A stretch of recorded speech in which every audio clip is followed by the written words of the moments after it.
तो दोस्तों, क्योंकि रिश्तों के भी रूप बदलते हैं कि आज के एपिसोड की शुरुआत में वृंदा अंगद के गले लगकर उसको धन्यवाद कहती है, क्योंकि उसने सच बताने का फैसला करके उसके दिल से एक बहुत बड़ा बोझ हल्का कर दिया है। तो अंगद कहता है कि धन्यवाद की जरूरत नहीं है, क्योंकि जब वृंदा साथ होती है तो सब कुछ अपने आप ठीक हो जाता है। वो बस वृंदा से उसका साथ कभी ना छोड़ने का वादा लेता है। तो वृंदा भी कहती है कि वो उसके बिना कुछ भी नहीं है और उसे कभी खुद से दूर ना करे।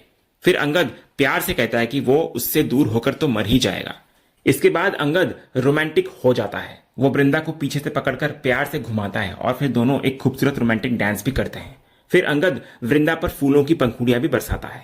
अगले सीन में रणविजय गुस्से में बौखलाया हुआ होता है और वीरानी से बदला लेने की कस्में खा रहा होता है।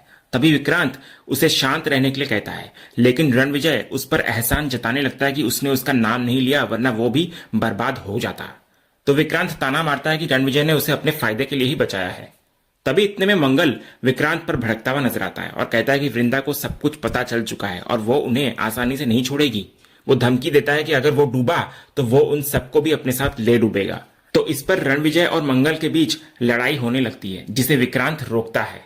इसके बाद विक्रांत सबसे कहता है कि किसी को कुछ नहीं होगा, क्योंकि उसके पास एक आइडिया है। वो सबसे कहता है कि वो जैसा कहेगा करने को उन्हें वैसा ही करना होगा। वो मंगल और कुंज से कहता है कि उन्हें कल गिरफ्तार होना होगा और खुद ही पुलिस स्टेशन जाना होगा। तो ये सुनकर मंगल भड़क जाता है और कहता है कि क्या वो पागल हो गया है। लेकिन विक्रांत उसको शांत करता है और कहता है कि वो सिर्फ गिरफ्तार होने को कह रहा है, फांसी पर चढ़ने को नहीं। वो वादा करता है कि वो उन्हें जल्द ही बाहर निकलवा लेगा और ये सब उनके फायदे के लिए ही है। वो कहता है कि अगर वे फैक्ट्री से निकाल दिए गए तो उनकी कमाई बंद हो जाएगी, लेकिन इस प्लान से उनकी कमाई चालू रहेगी। वो उनसे कहता है कि बस आंख बंद करके उस पर भरोसा करें और फिर देखें कि कैसे सब कुछ दोबारा उनकी मुट्ठी में होगा। अगले सीन में पुलिस फैक्ट्री में आती है और मंगल के बारे में पूछती है। तो विक्रांत के प्लान के मुताबिक मंगल भागने का नाटक करता है और पुलिस आखिरकार उसे पकड़ लेती है। इसके बाद इंस्पेक्टर, जो कि विक्रांत के पिता होते हैं, बताते हैं कि मंगल के साथी कुंज बिहारी ने पुलिस स्टेशन आकर सब कुछ कबूल कर लिया है और मंगल का नाम भी लिया है। तभी फ्लैशबैक में दिखाया जाता है कि यह विक्रांत का ही प्लान था कि कुंज जाकर सरेंडर कर दे। ये सब सुनकर इधर विक्रांत एक जबरदस्त परफॉर्मेंस देता हुआ नजर आता है। वो गुस्से में मंगल का कॉलर पकड़ लेता है और उसको धोखेबाज और गद्दार कहता है। वो कहता है कि उसने मंगल पर इतना भरोसा किया और उसने कंपनी को धोखा दिया। जब मंगल धीरे से पूछता है कि वो ये क्या कर रहा है, तो विक्रांत उसको चुप रहने और नाटक जारी रखने का इशारा करता है। फिर वो सबके सामने मंगल को और भी जलील करता है ताकि किसी को भी उस पर शक न हो। फिर विक्रांत के बाद बीकू गुस्से में मंगल का कॉलर पकड़ लेता है। उसका दिल पूरी तरह से टूट चुका होता है। वो कहता है कि उसने मंगल को अपना बेटा समझा, उसे पाला पोसा और उसने उसे ही धोखा दिया। उसे इस बात का अफसोस होता है कि वो अपनी बेटी की शादी एक चोर से करवाने जा रहा था। वो मंगल को आस्तीन का सांप कहता है। इसके बाद इंस्पेक्टर बताते हैं कि इस पूरे घपले को वृंदा ने ही अपनी सूझबूझ से पकड़ा है।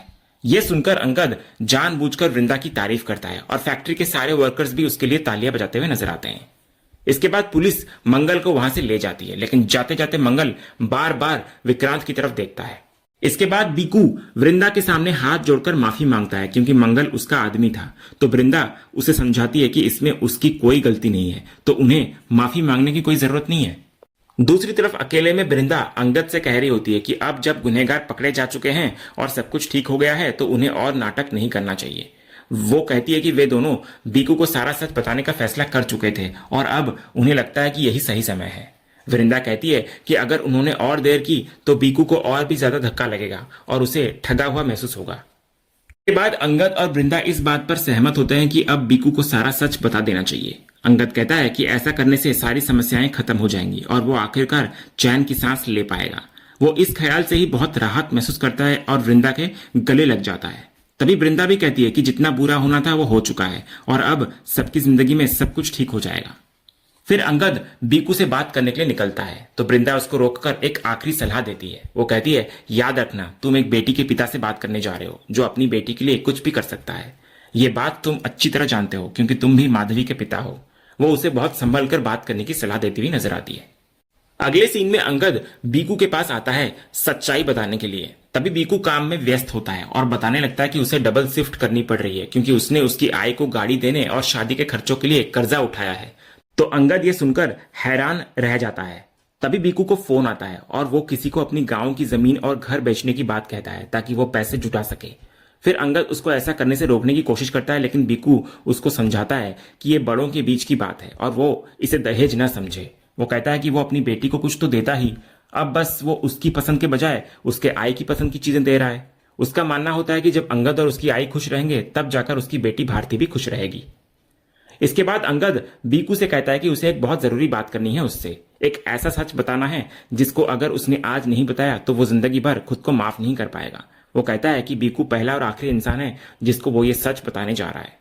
तो बीकू उसको बोलने के लिए कहता है, लेकिन जैसे ही अंगद सच बताने के लिए अपना मुंह खोलता है तो बीकू को अचानक दिल का दौरा पड़ जाता है और वो वहीं जमीन पर गिर जाता है। फैक्ट्री में हड़कंप मच जाता है, सब लोग घबरा जाते हैं। भारती अपने पिता को बेहोश देखकर बुरी तरह डर जाती है। फिर सब लोग मिलकर बीकू को अस्पताल ले जाते हैं। वहीं दूर खड़ी वृंदा ये सब देख लेती है और वो भी घबरा जाती है। और इसी भयानक और तनावपूर्ण दृश्य के साथ आज का यह एपिसोड यहीं पर खत्म होता है। ये सीन किस्मत के अनोखे खेल को दिखाता है। जब अंगद आखिरकार हिम्मत करके सच बताने वाला था, ठीक उसी पल एक ऐसी अनहोनी हो जाती है जो सब कुछ बदल देती है। तो अब सवाल यह है कि क्या बीकू बच पाएगा और क्या अंगद पर बीकू की इस हालत का इल्जाम आएगा, और क्या वो सच जो जुबान पर आते आते रह गया अब कभी बाहर आ पाएगा। इन सभी सवालों के जवाब पाने और आगे क्या होगा ये जानने के लिए हमारे चैनल से जुड़े रहिए।